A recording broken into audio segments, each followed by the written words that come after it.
26 बेटियों का सुहाग, भारत की बेटियों का सुहाग उजाड़ा था। अब ऑपरेशन सिंदूर हो चुका है, बदला लिया गया है और भरपूर लिया गया है और आगे भी लेते रहेंगे। ये भी याद दिला दे, आगे भी लेते रहेंगे। अगर एक बार फिर से सांप ने फन उठाने की कोशिश की तो कुचला जाएगा। कल रात लश्कर चीफ हाफिज सईद के टेरर कैंप मुरीद के पर आर्मी ने ताबड़तोड़ अटैक किया। एक के बाद एक 4 बम गिराए गए।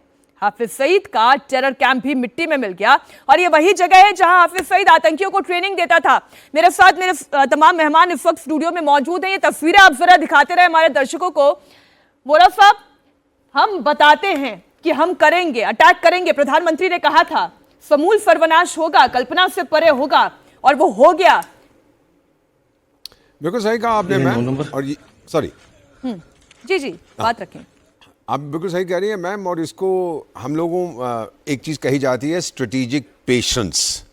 स्ट्रेटेजिक पेशेंस का मतलब होता है कि आप रुक जाते हैं, हल्के हल्के आप देखते हैं क्या हो रहा है, उसके बाद आप हमला करते हैं। और स्ट्रेटेजिक डिसेप्शन, एक बहुत जल्दी से बता देता हूं मैम, आप तो महाभारत से पूरी तरह से वाकिफ़ हैं। आपको मालूम है कि अर्जुन फिर कसम खाता है कि अगले दिन का सूरज डूबने से पहले वो जयद्रथ को मार देगा जिसने अभिमन्यु का वध किया, का कत्ल किया होता है। जंग होती है, सूरज डूबने वाला होता है मैम, और सब लोग पीछे देखते हैं कि अर्जुन हार गया, अब अपने आप को मार देगा। भगवान श्री कृष्ण कहते हैं ये स्ट्रेटेजिक डिसेप्शन है, मैंने अंधेरा किया, अब कर जो तूने करना है। तीर आता है, उसका गला काट देता है। ये स्ट्रेटेजिक डिसेप्शन थी। कभी ये कर रहे हैं, वो कर रहे हैं, यहां हो रहा है, वो हो रहा है, वो कंफ्यूज हो रहा था, उसको पता नहीं था क्या होने वाला। नहीं, हमला यहां होगा, हमला वहां होगा। और फिर स्ट्रेटेजिक पेशेंस, रुकिए, डिले करिए उसको, उसके बाद उसको डिनाई करिए जो वो सोचता है यहां करेगा वहां करेगा, और अल्टीमेटली उसको डिस्ट्रॉय करिए, जो हमने कहा था। और ये हमें सिखाया था मैम, जो हम पहली चीज विदेश सेवा में सीखते हैं, हमारे गुरुओं के गुरु ने सिखाया था, उसका नाम था चाणक्य। बिल्कुल ठीक आपने कहा।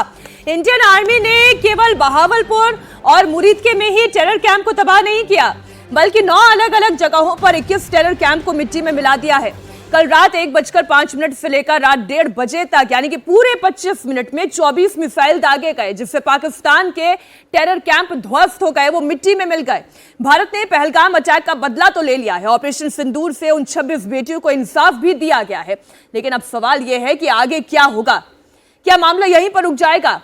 क्या भारत और पाकिस्तान के बीच में कन्वेंशनल वॉर हम देखेंगे, या फिर पाकिस्तान भारत के सामने घुटने टेक देगा, सरेंडर कर देगा? ये तमाम सवाल इसलिए बहुत इंपॉर्टेंट हो जाते हैं क्योंकि प्रधानमंत्री नरेंद्र मोदी ने तो ऑपरेशन सिंदूर के जरिए आतंकियों को मिट्टी में मिला ही दिया है। साथ ही युद्ध की तैयारी भी हो रही है। भारत में जंग को लेकर सबसे बड़ी मॉक ड्रिल शुरू होने जा रही है। इसमें लोगों को सिखाया जाएगा युद्ध की परिस्थिति में अपने आप को कैसे प्रोटेक्ट करना है, अपनों को कैसे प्रोटेक्ट करना है। आज जंग से बचने के लिए ब्लैकआउट भी किया जाएगा। मतलब यह कि अगर पाकिस्तान ने भारत पर जवाबी कार्रवाई करने की कोशिश की तो अभी तो सिर्फ आतंकियों का कैंप ध्वस्त हुआ है, युद्ध हुआ तो पूरा पाकिस्तान मिट्टी में मिल जाएगा। ठीक है ना? ये बहुत अच्छी तरीके से पाकिस्तान भी जानता है और इसलिए वो डरा हुआ है, वो खुद कंफ्यूज है, वो क्या करे क्या ना करे वो समझ नहीं पा रहा है।